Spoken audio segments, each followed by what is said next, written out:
men who made Florence the richest city in Europe, the bankers and wool merchants, the pious realists, lived in grim defensive houses strong enough to withstand party feuds and popular riots.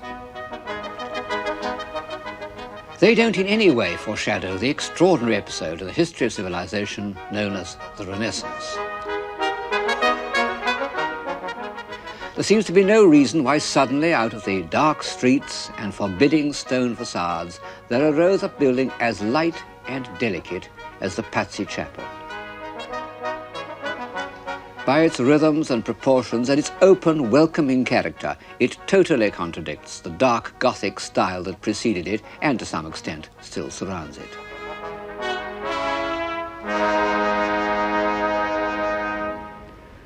What has happened? The answer is contained in one sentence by the old Greek philosopher Protagoras. Man is the measure of all things. The building in front of which I am standing, the Patsy Chapel, built in about 1430 by the great architect Brunellesco, has rightly been described as the architecture of humanism. His friend and fellow architect, Leon Battista Alberti, addressed man in these words: "To you is given a body more graceful than other animals, to you power of apt and various movements, to you most sharp and delicate senses, to you wit, reason, memory, like an immortal God." Well, it's certainly incorrect to say that we are more graceful than other animals, and we don't feel much like immortal gods at the moment.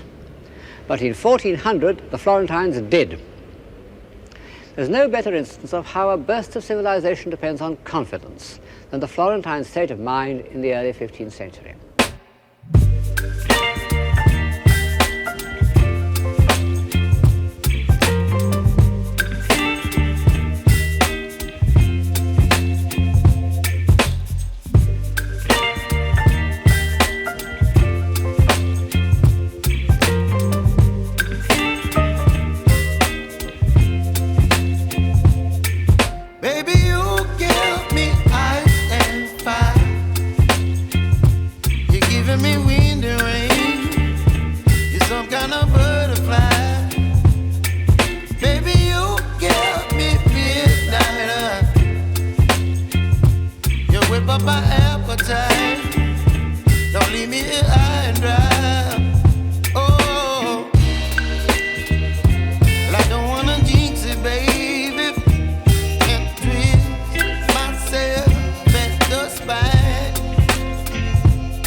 Lips.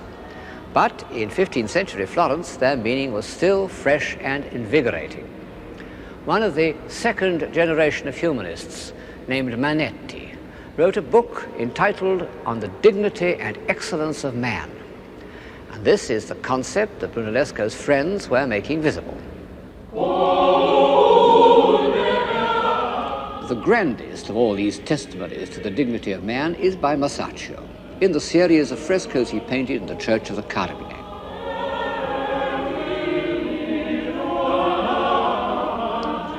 Two of them represent the apostles Peter and Paul performing acts of mercy. As St. Peter moves gravely through the streets, his shadow cures the sick, including this noble old man, more like a bishop than a beggar. And in the balancing fresco, Peter and his disciples give alms to a poor woman who is one of the great sculptural creations in painting. brilliant characters they are, morally and intellectually men of weight, the least frivolous of men, infinitely remote from the gay courtiers of Jean de Berry, who were only 30 years older. They have that air of contained vitality and confidence that one often finds in the founding fathers of a civilization. Those that come first to my mind are the Egyptians of the first 4 dynasties. The most famous group in the series represents the story of the tribute money, and the heads of the apostles seem to reflect the high seriousness of the Florentine Republic. It was directed by a group of the most intelligent individuals who have ever been elected to power by a democratic government. The Florentine chancellors were scholars, believers in the studia humanitatis, in which learning could be used to achieve a happy life, believers in the application of free intelligence to public affairs, believers above all in Florence. The second and greatest of these humanist chancellors, Leonardo Bruni, compared the civic virtues of Republican Florence with those of Republican Rome. Later, he went even further and compared it to Athens in the age of Pericles, which wasn't far wrong. As I've said before, all the great ages of civilization have seen themselves as part of history, both as heirs and as transmitters. And on Bruni's tomb in the church of Santa Croce are inscribed the words, "History is in mourning."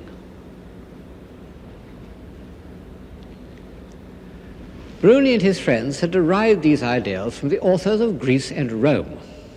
Now, much as one would like to say something new about the Renaissance, the old belief that it was largely based on the study of antique literature remains true. Of course, the Middle Ages derived much more from classical antiquity than used to be supposed, but their sources were limited, their texts corrupt, and their interpretations often fanciful. Almost the first man to read classical authors with real insight was the poet Petrarch, that complex figure of the 14th century, that false dawn of humanism, whose love of opposites, of fame and solitude, of nature and politics, of rhetoric and self-revelation, makes us think of him as the first modern man, until we begin to read his works. Petrarch never learned Greek, but his younger contemporary, Boccaccio, did, and so there entered into Florentine thought a new regenerative force and a new example. The first 30 years of the 15th century was the heroic age of scholarship, when unknown works by the greatest writers of antiquity, Tacitus, Plato, Cicero, and a dozen others, were discovered in monastic libraries, where they had lain since they were copied in the Dark Ages. And it was to house these precious texts, any one of which might contain some new revelation, that Cosimo de' Medici built the library of San Marco. It looks to us peaceful and remote, but the first studies that took place there were not remote from life at all. It was the humanist equivalent of the Cavendish laboratory. The manuscripts unpacked and studied under these harmonious vaults could alter the course of history with an explosion not of matter, but of mind. Next to the Pazzi Chapel are the cloisters of Santa Croce, also built by Brunellesco some years later. I said that the Gothic cathedrals were hymns to divine light. These cloisters, with their round arches, running races in their mirth, happily celebrate the light of human intelligence. And sitting in them, I found it quite easy to believe in man.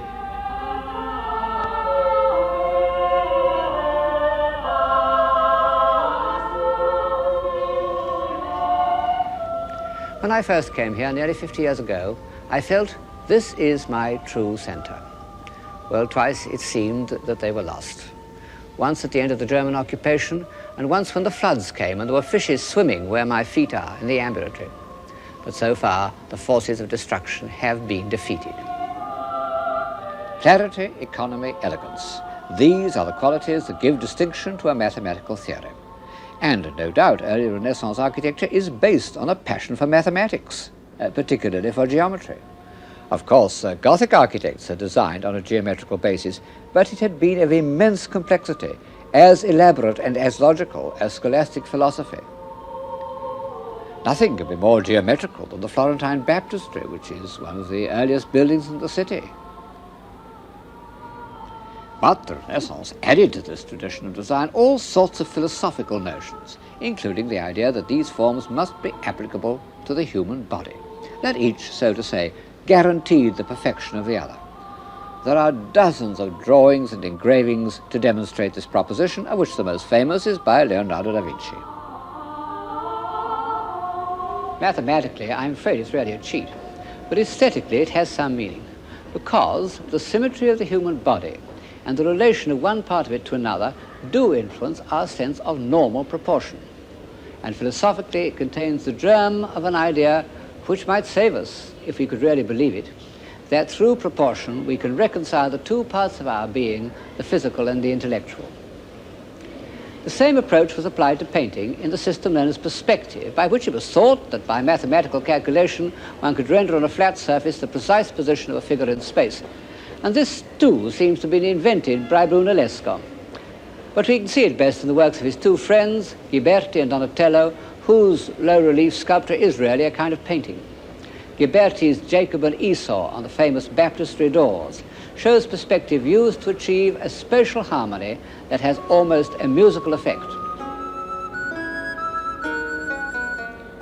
Donatello's relief of St. Anthony of Padua curing a boy's leg shows the other use of perspective, to heighten emotion by a more intense awareness of space. I don't know why, I always feel there's something alarming about an empty amphitheatre, which suits the drama of this particular subject. The Florentines were extremely proud of this invention, which they thought, wrongly as it turned out, was unknown to antiquity.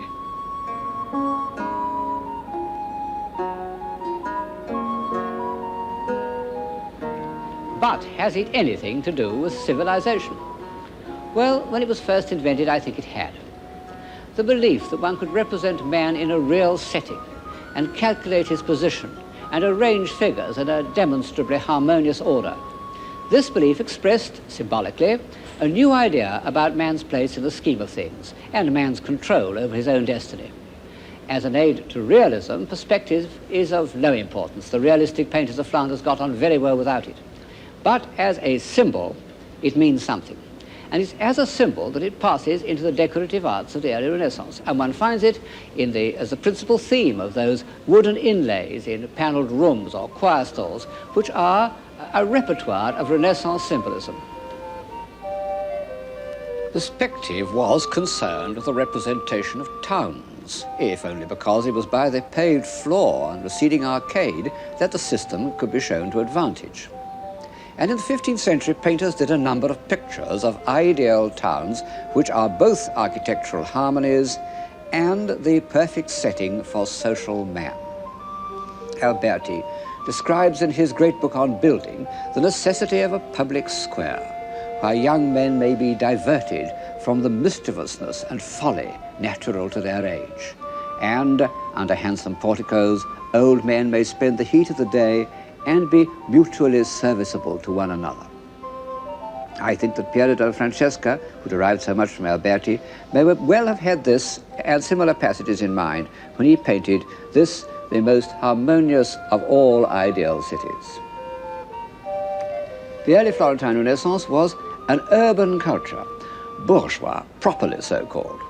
Men spent their time in the streets and squares, and in the shops. A good Florentine, says one of their moralists, sta sempre a bottega, is always in the shop. And these shops were completely public. You can see in this engraving how a craftsman's workshop was open to the street, so that passers-by could see what was being done and rival artists make scathing comments. The Renaissance historian of art, Vasari, when he asked himself why it was in Florence more than elsewhere that men became perfect in the arts, gave as his first answer the spirit of criticism, the air of Florence making minds naturally free and not content with mediocrity. And this harsh, outspoken criticism meant that there was no gap of incomprehension between the intelligent patron and the artist. Our contemporary attitude of pretending to understand works of art in order not to appear Philistines would have seemed absurd to the Florentines. They are a tough lot. Many people since Bruni in 1428 have compared them with the Athenians, but the Florentines were more realistic. Whereas the Athenians loved philosophical argument, the Florentines were chiefly interested in making money and playing appalling practical jokes on stupid men. However, they had a good deal in common with the Greeks. They were curious, they were extremely intelligent, and they had, to a supreme degree, the power of making their thoughts visible. I hesitate to pronounce the much abused word beauty, but I can't think of a substitute. Like the Athenians, the Florentines loved beauty. This is a constant source of surprise to anyone who knows them. But as Walter Pater said of Michelangelo, out of the strong came forth sweetness.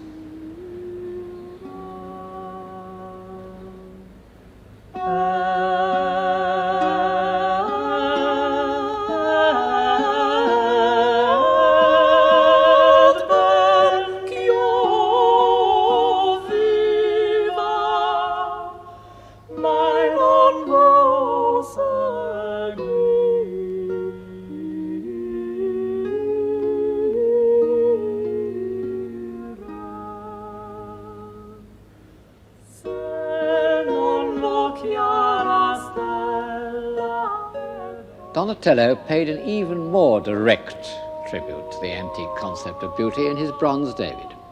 The body is almost disturbingly physical, and the head is derived from that of the great male beauty of the ancient world, the Emperor Hadrian's beloved, Antinous, although with a sharper Florentine accent that makes it far more attractive. Donatello's David stands in the hall of the Bargello, once a court of justice and a prison, now a museum, but still quite a good place to get the flavor of 15th century Florence, because it not only contains great works of the Florentine imagination, like the David, but also the portraits of famous Florentines. There were a few likenesses of individuals in the 14th century, Dante, Petrarch, Charles V of France, Jean de Berry, but they were exceptional. As a rule, medieval people were presented to the eye as figures that symbolized their status. The painter of the Spanish chapel in Santa Maria Novella, although he included so much lively detail, made his popes, kings, and bishops into stereotypes. Their status would have been recognized all over the Gothic world. But these proudly individual characters wished to record for posterity exactly what they were like. In fact, many of these busts are done from actual death masks, which even great artists like Donatello didn't hesitate to incorporate in their work. Of course, this bronze relief isn't at all a death mask. It's the self-portrait of that character who so often flits in and out of the program, the architect and universal man, Leon Battista Alberti. What a face, proud and alert, like a willful, intelligent racehorse. Among other things, Alberti wrote an autobiography, and as we should expect, he is not inhibited by false modesty. He tells us how the strongest horses trembled under him, how he could throw further and jump higher and work harder than any man. He describes how he conquered every weakness because a man can do all things if he will. It was the motto of the early Renaissance. And it's reflected in the heads of Renaissance heroes as they have come down to us in their memorials, in Donatello's Gattamelata in Padua. Of course, these heads are so much idealized as to be, in our sense, scarcely portraits at all. Realistic portraiture, the use of the accidents of each individual face to reveal inner life, wasn't a Florentine or even an Italian invention. It was invented in Flanders and came to an immediate perfection in the work of Jan van Eyck. No one has looked at the human face with a more dispassionate eye and recorded his findings with a more delicate hand. But in fact, many of his sitters were Italians. Albergati, the cardinal who employed Alberti as secretary, and Arnolfini, a member of the international world of the wool trade, banking, papal diplomacy. And perhaps it was only in such a society that these evolved and subtle characters could have accepted the revelation of their personalities.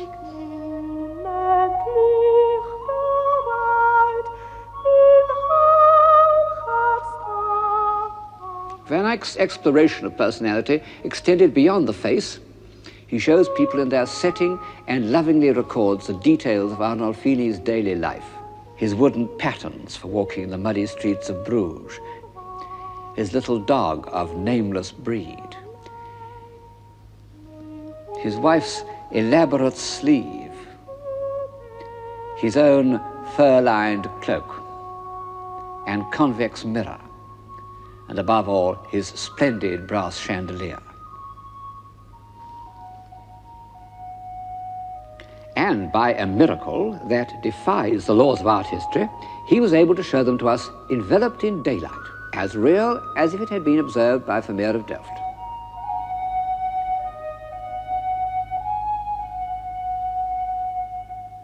This sensibility to atmosphere the Florentines never attempted. They were a sculpture-minded people.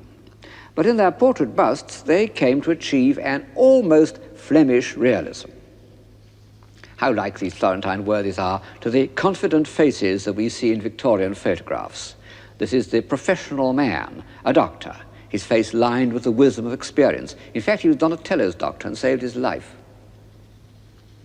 And this is a businessman called Pietro Mellini.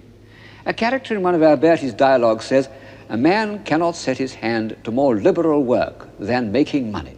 For what we sell is our labor. The goods are merely transferred."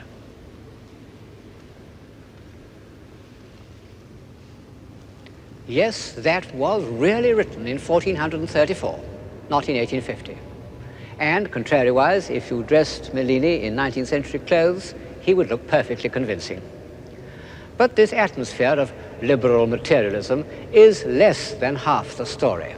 After the middle of the 15th century, the intellectual life of Florence took a new direction, very different from the robust civic humanism of the 1430s. Florence had ceased to be a republic in anything but name, and for almost 30 years it was virtually ruled by that extraordinary character, Lorenzo de' Medici. His father and grandfather had prepared the way for him by their activities as bankers. He himself was no financier. He lost a great part of the family fortune. But he was a politician of genius who could distinguish between the reality of power and its outward trappings. The frontispiece of his book of poems shows him in the streets of Florence, dressed as a simple citizen, surrounded by girls who are singing his ballads. What a contrast is this modest printed page to the rich manuscripts of the Duke of Berry. In fact, Lorenzo was a good poet and a most admirable patron of other poets, also of scholars and philosophers, but he wasn't much interested in the visual arts, and the paintings by which his period is remembered were commissioned by his cousin Lorenzino. And it was for Lorenzino that Botticelli painted the works in which the Florentine sense of beauty appears in its most evolved and peculiar form, the Spring and the Birth of Venus. In the earlier of them, the Spring, the subject is derived from Ovid, but this classical inspiration is given a new complexity by memories of the Middle Ages. The pagan divinities sway before a background of leaves like a Gothic tapestry. What a marvelous feat of the imagination. As for the heads, they're a discovery of beauty that means much more to us than the full, smooth oval of antiquity. Ecco la primavera che il cor fa rallegrare, tempe da innamorare e star con lieta cera, nuove già l'aria e tempo che pur chiama allegrezza. In questo vago tempo ogni cosa ha vaghezza. L'erbe con grande freschezza e fior coprono i prati, e gli albori adornati sono in simil maniera. Nove già l'aria e tempo che pur chiama allegrezza. In questo vago tempo ogni cosa ha vaghezza. The subject of Botticelli's other great allegory, The Birth of Venus, is taken from a contemporary poet, Poliziano.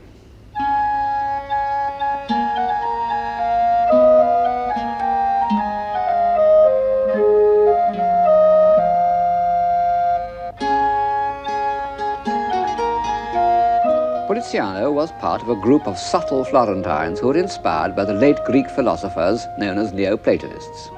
And it was their hope they might reconcile these pagan philosophers with Christianity.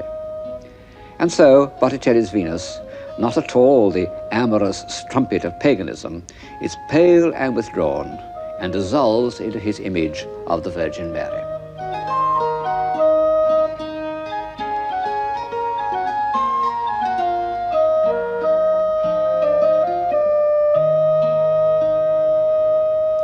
The discovery of the individual was made in early 15th century Florence. Nothing can alter that fact.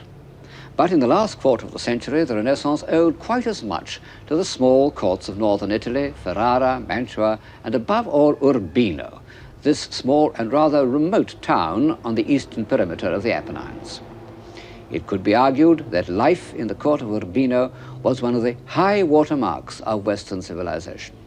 The reason is that this court and its dominions were protected from the surrounding ruffians by Federigo Montefeltro, the first Duke of Urbino, the greatest general of his day, who was also a humane and intelligent man.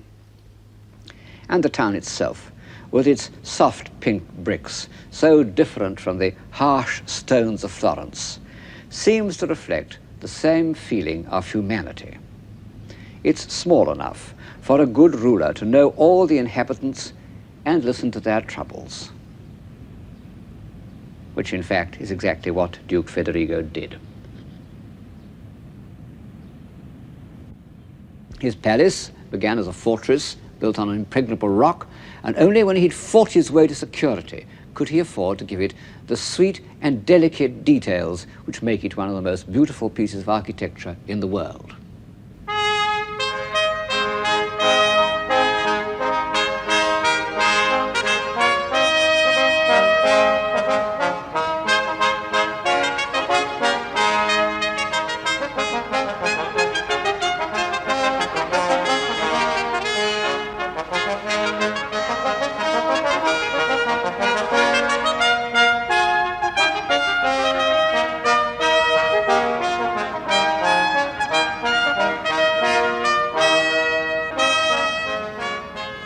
The Palace of Urbino has a style of its own. The arcaded courtyard, where I'm standing now, isn't speedy and springy like Brunellesco's cloister, but calm and timeless. And the rooms are light and airy, and so perfectly proportioned that it exhilarates one to walk through them. In fact, I think the interior is the most beautiful in the world, and the only palace that I can go round without feeling oppressed and exhausted.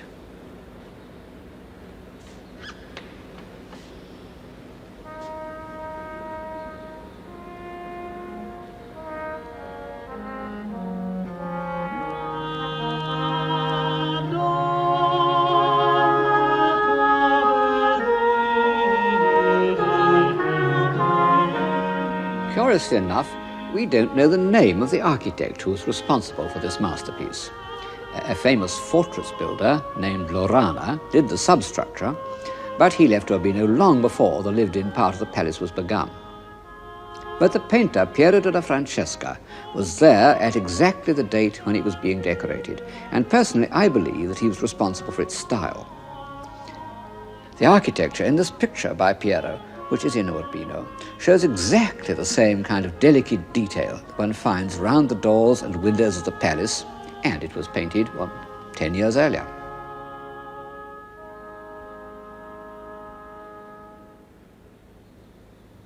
However, I think that the noble proportions and the whole sense of space must reflect the character of the Duke himself.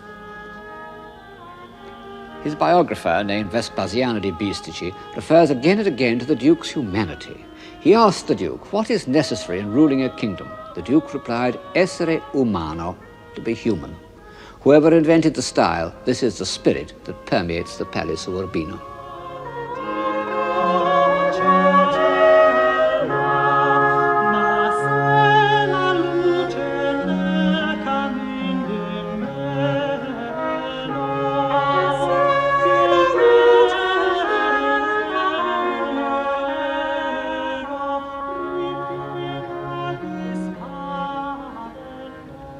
As a part of civilization, the Palace of Urbino extended beyond the 15th century.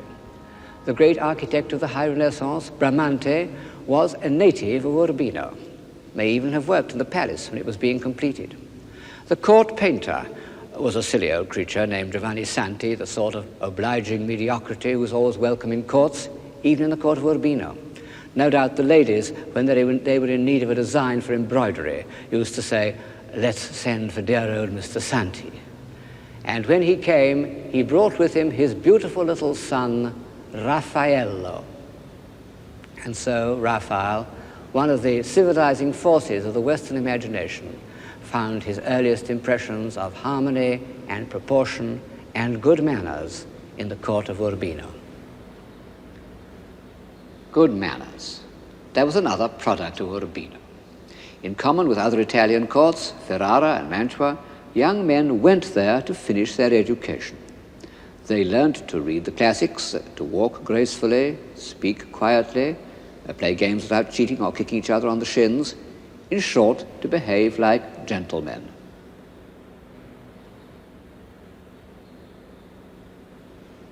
Under Federigo's son and successor, Guidobaldo, the notion of a gentleman was given classic expression in a book called Il Cortigiano, The Courtier, by Baldassare Castiglione.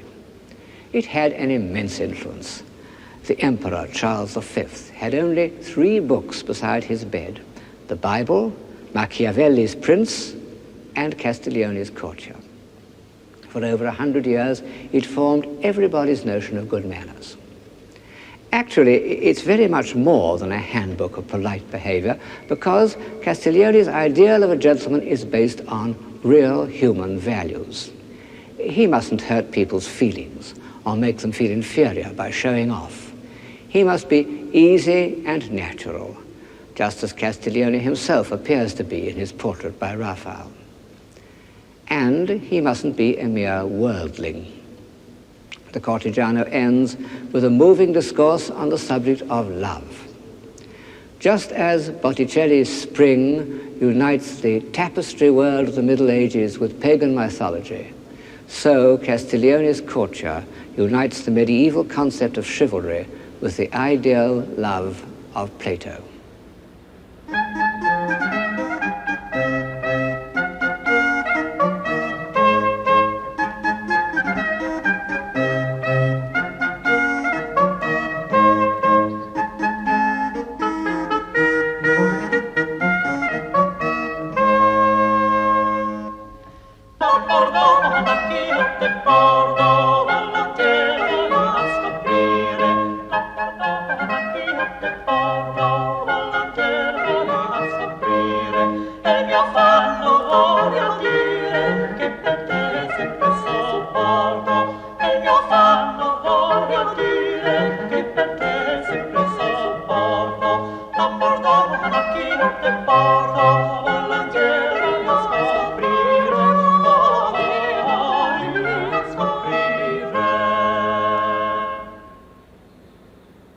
There's no doubt that the court of Urbino, under both Federigo and Guidobaldo, was a high point in the history of civilization. And the same is true, in a lesser degree, of the court of Mantua. The Palace of Mantua lacks the exhilarating lightness and lucidity of the Palace of Urbino, but it contains one room in which, more than anywhere else perhaps, one can get an idea of civilized life in an Italian court. It's the room decorated by the court painter Andrea Mantegna.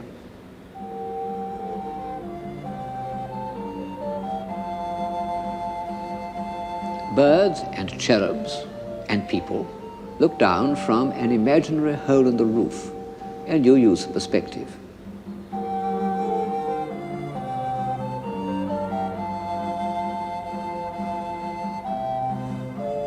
Then come painted busts of Roman emperors,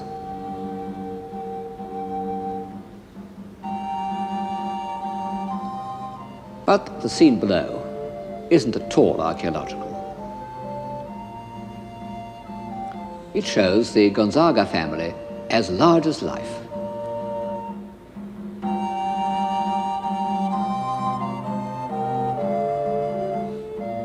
Also their dogs.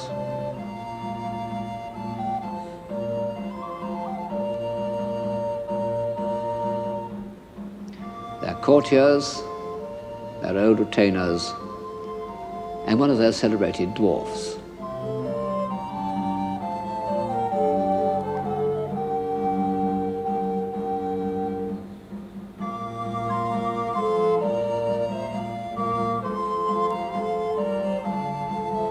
In spite of the formidable frontality of the Marchioness, the spirit of the whole group is extremely natural. The little girl asks if she may eat an apple, but her mother is interested to know what news the Marquis has just received from his secretary, and in fact it is good news that their son has been made a cardinal.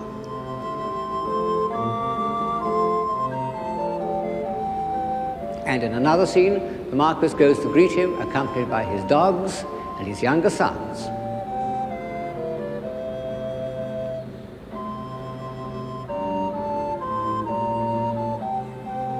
What an agreeably informal reception. One of the younger children holds his hand, and the little boy takes the hand of his elder brother. It's still without the odious pomposity that was to grow up in Europe during the next century and reach its zenith at Versailles. I'm bound to say that even Mantegna has not been able to make the newly created cardinal look like a very spiritual type, which reminds one of the obvious fact that this kind of social organization depended entirely on the individual characters of the rulers. In one state is Sigismondo Malatesta, the wolf of Rimini, who did things that even the most advanced theatrical producer would hesitate to put on the stage. In the laboring state, Federico Montefeltro, the God-fearing father of his people, and yet both of them employed Alberti, and both were painted by Piero della Francesca. Federico was a lover of books, who made the Palace of Urbino into one of the finest libraries in Italy. But when he read them, he left his armor on, and he needed to. This was one of the weaknesses of Renaissance civilization. And the other, no less obviously, was that it depended on a very small minority. Even in Republican Florence, the Renaissance touched relatively few people. And in places like Urbino and Mantua, it was practically confined to the court. This is contrary to our modern sense of equality. But one can't help wondering how far civilization would have evolved if it had been entirely dependent on the popular will. W.B. Yeats actually used the example of Urbino when he addressed a poem to a wealthy man who promised a subscription to the Dublin Gallery if it were proved that the people wanted pictures. He said, and Guidobaldo, when he made that mirror school of courtesy where wit and beauty learnt their trade upon Urbino's windy hill, had sent no runners to and fro that he might learn the shepherd's will. One may not like courts, I don't much like them myself. But at a certain stage, it's only in a court that a man may do something extravagant for its own sake, because he wants to, because it seems worth doing, something like the extraordinary wooden inlays in this study. And it's sometimes through such willful, superfluous actions that men discover their powers.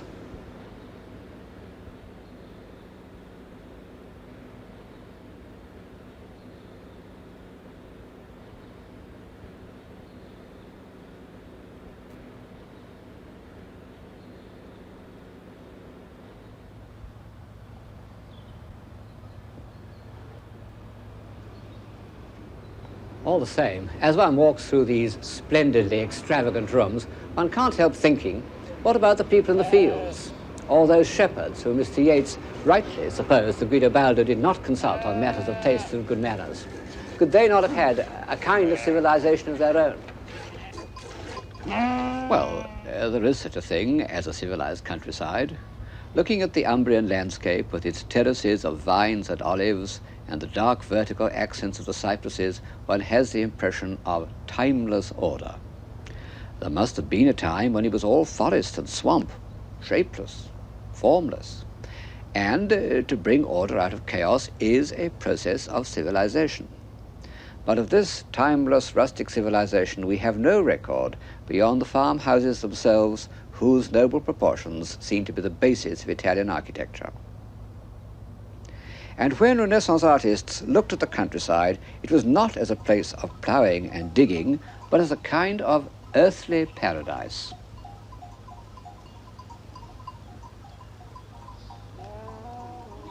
This is how it appears in the first evolved landscape in European painting, the background of Van Eyck's Adoration of the Lamb.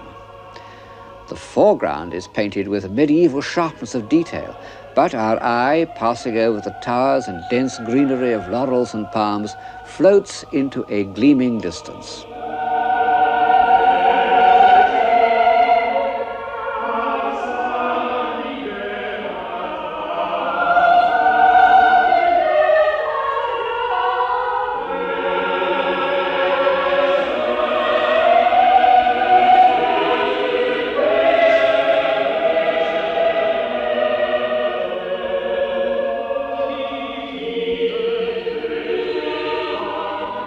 Already, awareness of nature is associated with the desire to escape and the hope of a better life.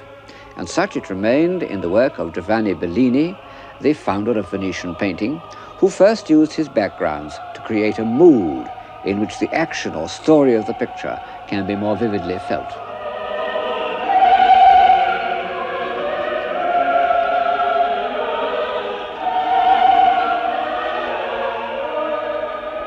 Bellini was a religious painter.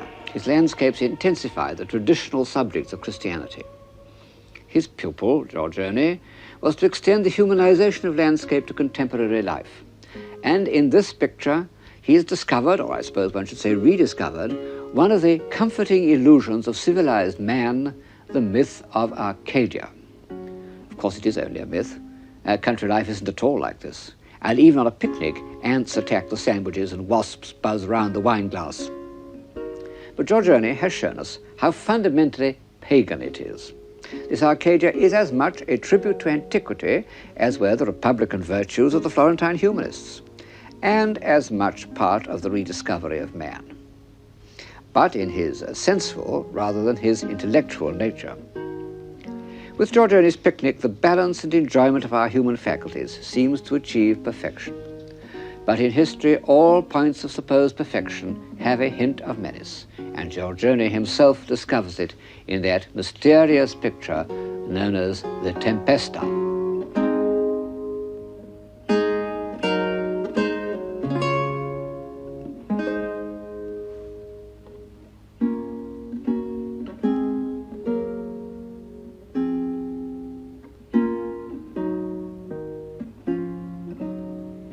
What on earth is going on?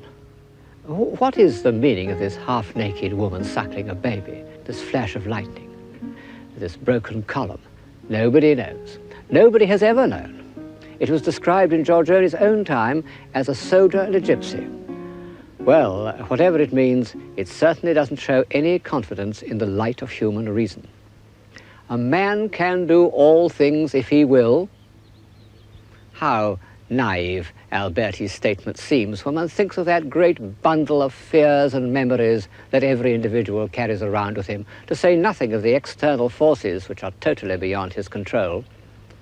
Giorgione, the passionate lover of physical beauty, painted this picture of an old woman and inscribed it col tempo, with time. One can see that she must once have been a beauty. It's one of the first masterpieces of a new pessimism, new because without the comfort of religion, that was to be given final expression by Hamlet.